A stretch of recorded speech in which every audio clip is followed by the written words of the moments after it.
Assalamualaikum warahmatullahi wabarakatuh. Kami dari kelompok 1 ingin mempresentasikan infografis mengenai pengaruh politik pendudukan Jepang di Indonesia. Sebelum itu, izinkan kami memperkenalkan diri terlebih dahulu. Nama saya Ahmad Raditya. Nama saya Zaki Hairul Anam. Nama saya Muhammad Akbarsyah. Nama saya Muhammad Tijarul. Nama saya Muhammad Raja Fakih. Dan nama saya Zia Hafid.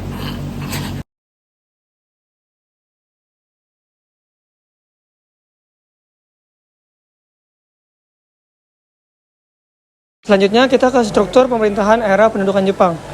Pada masa pendudukan Jepang, pemerintah Jepang selalu mengajak bekerjasama golongan-golongan nasionalis. Hal ini jelas berbeda dibandingkan pada masa pemerintahan Hindia Belanda. Saat itu golongan nasionalis selalu dicurigai. Golongan nasionalis mau bekerjasama dengan pemerintahan Jepang karena Jepang banyak membebaskan pemimpin nasional Indonesia dari penjara, seperti Soekarno, Hatta, dan juga Syahrir. Kenapa Jepang mengajak kerjasama golongan nasionalis Indonesia? Karena Jepang menganggap bahwa golongan nasionalis ini memiliki pengaruh besar terhadap masyarakat Indonesia. Saat itu, Wakil Kepala Staf Tentara ke-16, Jenderal Harada Yoshikazu, bertemu dengan Hatta untuk menyatakan bahwa Jepang tidak ingin menjajah Indonesia. Selanjutnya yaitu sistem pemerintahan Jepang di Indonesia. Jepang membuat 4 rencana pokok untuk menguasai Asia. Yang pertama, sasaran pemerintah militer adalah memulihkan ketertiban umum, mempercepat penguasaan sumber-sumber yang vital bagi pertahanan nasional, dan menjamin berdikari di bidang ekonomi bagi personel militer. Yang kedua, status terakhir wilayah-wilayah yang diduduki dan mengaturannya pada masa depan akan ditentukan terpisah. Yang ketiga, dalam pelaksanaan pemerintahan militer, organisasi-organisasi pemerintahan yang ada akan dimanfaatkan seoptimal mungkin dengan menghormati struktur organisasi tradisional dan kebiasaan-kebiasaan setempat. Yang terakhir adalah penduduk setempat akan dibina sedemikian rupa sehingga mempunyai kepercayaan kepada pasukan-pasukan Jepang. Demikian gerakan-gerakan kemerdekaan pendudukan setempat dapat dicegah. Kebijakan politik Jepang di Indonesia membubarkan seluruh organisasi pergerakan nasional Indonesia kecuali MIAI, melibatkan berbagai tokoh nasionalis Indonesia dalam rangka menarik simpati bangsa Indonesia, membagi wilayah Indonesia menjadi 3 daerah kekuasaan, dan pemerintahannya bersifat militer. Selanjutnya ada organisasi di era pendudukan. Yang pertama itu ada gerakan 3A, terus yang kedua ada gerakan Putra atau Pusat Tenaga Rakyat, terus yang ketiga ada Jawa Hokokai, yang keempat ada Keibodan atau Barisan Pembantu Polisi, lalu ada Heiho atau Barisan Cadangan Prajurit, dan yang keenam ada Seinendan atau Barisan Pemuda, lalu ada Susintai atau Barisan Pelopor, yang ke-8 ada Fujinkai atau Barisan Wanita, terus yang ke-9 ada Cakukotai atau Laskar Pelajar, lalu ada Konpetai atau Barisan Polisi Rahasia, yang ke-11 ada Peta atau Pembela Tanah Air, dan ada yang ke-12 itu Masuyumi. Selanjutnya ada kebijakan-kebijakan yang diterapkan oleh Jepang. Yang pertama, melarang penggunaan bahasa Belanda dan mewajibkan penggunaan bahasa Jepang. Yang kedua, membentuk organisasi-organisasi sebagai alat propaganda. Yang ketiga, membentuk pemerintahan militer dengan angkatan darat dan angkatan laut. Yang keempat, melakukan seikere setiap upacara bendera, yaitu penghormatan ke arah Tokyo dengan membungkukkan badan 90 derajat untuk Kaisar Jepang Tennohika. Yang kelima, struktur pemerintahan sesuai dengan keinginan Jepang. Selanjutnya ada dampak pendudukan Jepang di Indonesia. Yang pertama ada di bidang politik. Adanya suatu perombakan struktur pemerintahan berdasarkan kaidah di Jepang. Lalu pembentukan suatu organisasi berbasis propaganda yang bertujuan untuk menarik hati rakyat. Organisasi tersebut adalah PETA dan Gerakan 3A yang justru meningkatkan suatu gerakan kemerdekaan pada kaum nasionalis. Selanjutnya ada di bidang sosial budaya dan ekonomi. Yang pertama, Jepang memberikan suatu gelar kepahlawanan bagi pekerja yang meninggal dunia akibat kekejaman Romusa.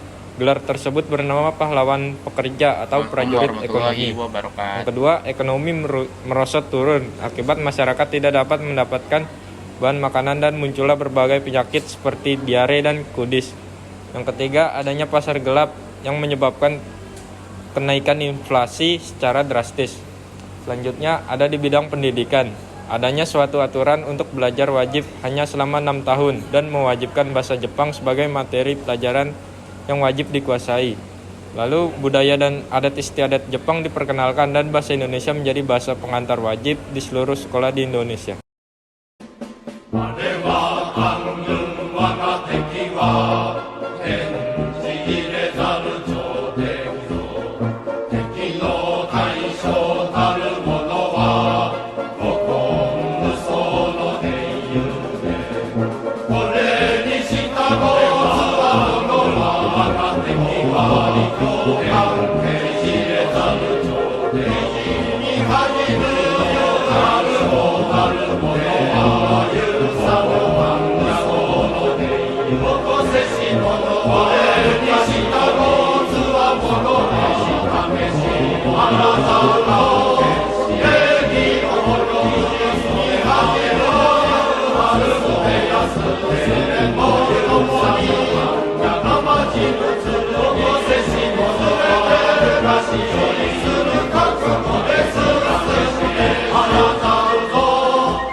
Sekian video yang bisa kami sampaikan pada hari ini.